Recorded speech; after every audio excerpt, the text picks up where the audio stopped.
Trump ಜಾಗತಿಕ ಒಂದು terrorist ಭಯೋತ್ಪಾದಕನಿದ್ದು ಇವತ್ತು ಜಗತ್ತಿನಲ್ಲಿ ಶಾಂತಿ ಕದಡ್ತಾ ಇದೆ.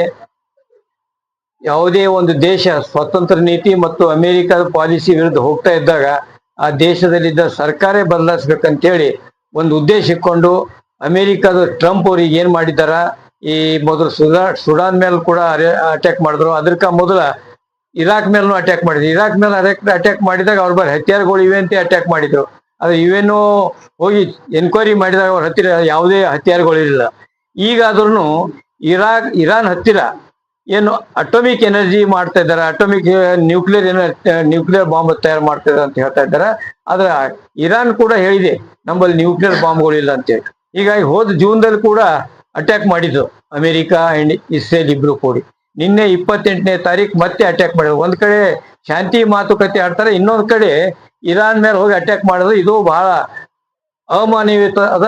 ಅದು ಅಲ್ಲದೆ ಜಗತ್ತಿನಲ್ಲಿ ಸಾಮ್ರಾಜ್ಯಶಾಹಿ ಶಕ್ತಿ ಅಮೆರಿಕ ಇವತ್ತ ಜಗತ್ತಿಗೆ ರೂಲ್ ಮಾಡ್ಬೇಕಂತ ಹೇಳ್ತದ, ಜಾಗತಿಕ ಪೊಲೀಸ್ ಆಗಿ ಕೆಲಸ ಮಾಡ್ತದ.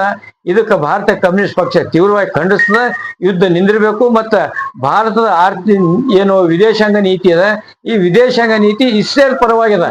ಇಸ್ರೇಲ್ ಯಾವಾಗಲೂ ಮಾನವ ವಿರೋಧಿ ಕೆಲಸ ಮಾಡ್ತದೆ. ಮೊದಲ ಜರ್ಮನ್ ಏನ್ ಮಾನವ ವಿರೋಧಿ ಮಾಡ್ತಿತ್ತು, ಅದೇ ರೀತಿ ಇವತ್ತು ಇಸ್ರೇಲ್ ಮಾನವ ವಿರೋಧಿ ಮಾಡಿದ್ದ.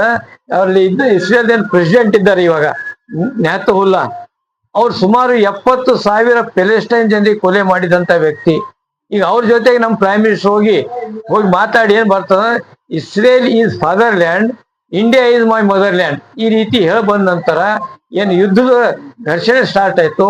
ಆ ಘರ್ಷಣೆ ಕಾರಣ ನಾವು ತೀವ್ರವಾಗಿ ಖಂಡಿಸ್ಬೇಕು. ಈ ಯುದ್ಧ ನಿಲ್ಬೇಕಂತ ನಾವು ಈ ಜಾಗತಿಕ UN ನಾನು ಅಪೀಲ್ ಮಾಡ್ತೇವೆ. ಭಾರತ ಕಮ್ಯುನಿಸ್ಟ್ ಪಕ್ಷ ಯುದ್ಧದ ವಿರುದ್ಧ ಇದೆ ಅಂತ ಹೇಳ್ಬೇಕು.